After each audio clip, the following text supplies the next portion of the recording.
जे आलेले आहेत अयोध्येवरून आले. मागच्या वर्षीचा जो उत्सव झाला तो अयोध्येमध्ये झाला आणि यंदा हा उत्सव इथे साजरा पूर्ण झाल्यानंतर 2027चा 2027चा तो उत्सव होणार आहे. आज तो उत्सव घेण्यासाठी ज्यांनी एक रामदास पंथामध्ये सुद्धा ज्यांनी आपली सेवा केली, राम नामाचा जप अखंड ज्यांच्या मुखामध्ये चालत राहतो.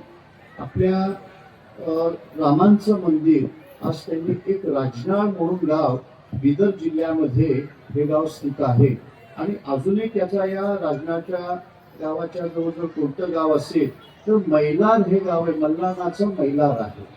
मैलार आहे. अनेक जणांचं हे मैलार ग्रामदैवत त्यांचं कुलदैवत आहे आणि त्या कुलदेवतेला अनेक अशी सद्भक्त जात राहतात. त्या मैलार अण्णाच्या मैलारपासून काही अंतरावरतीच राजनाळ एक भक्तिमय वातावरणाने भरलेलं गाव. या गावामध्ये भजन असेल, पूजन असेल, अनेक अशा पिढ्यानपिढ्या जी चालत राहतात आणि त्या गावाला इतके संस्कारमय करून सोडलेलं असेल आणि ती व्यक्ती कोण असेल तर हरिभक्तीपरायण आमचे काशीनाथ महाराज आहेत. लक्षात घ्या. आज त्यांना आज जवळजवळ 40 ते 50 लाखाच्या वरती ज्यांनी एकट्याने पैसा द्यावा. आज अंगावरती जर कपडे जर पाहिले तर कोणते असे इस्त्रीचे कपडे मला कधी त्यांच्या अंगावरती दिसले नाहीत. थाटमाट त्यांच्या असे कपडे घालून कधी दिसले नाहीत. कडक इस्त्रीचे कपडे कधी दिसले नाहीत. पण इतकं साधं जीवन त्यांनी व्यतीत केलं ज्याच्यामध्ये त्याच्या जीवनामध्ये एक सात्विकता ही भरलेली आहे. लक्षात घ्या. आज या व्यक्तीकडे पाहिल्यानंतर मनुष्याला एक सात्विकता जिथे प्राप्त होते आज आणि ती सात्विकता त्याने आपल्या जीवनामध्ये केवळ प्रवचनाच्या आणि कीर्तनाच्या माध्यमातून त्यांनी सांगितलं नाही तर त्यांनी त्याचं आचरण केलं. लक्षात घ्या. त्यांनी त्याचं आचरण केलं.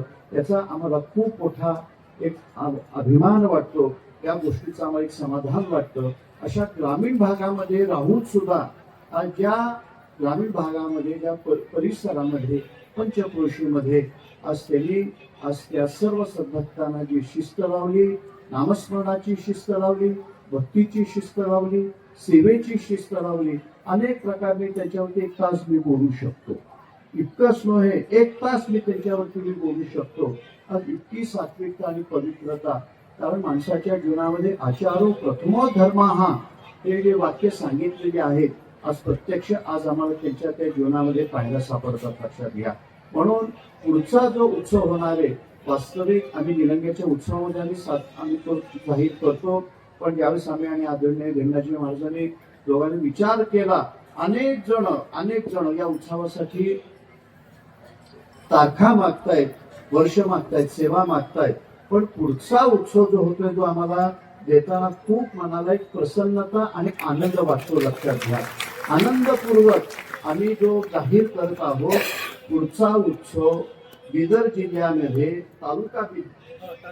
बिदर जिल्हा तालुका बिदर आणि त्या जिल्ह्यामध्ये राजनाळ म्हणून गाव आहे. आणि अशा या पवित्र दिनी नाथषष्ठीच्या या पर्व काळामध्ये पुढचा उत्सव राजनाळला होत आहे असं मी जाहीर करतो संस्थांच्या माध्यमातून.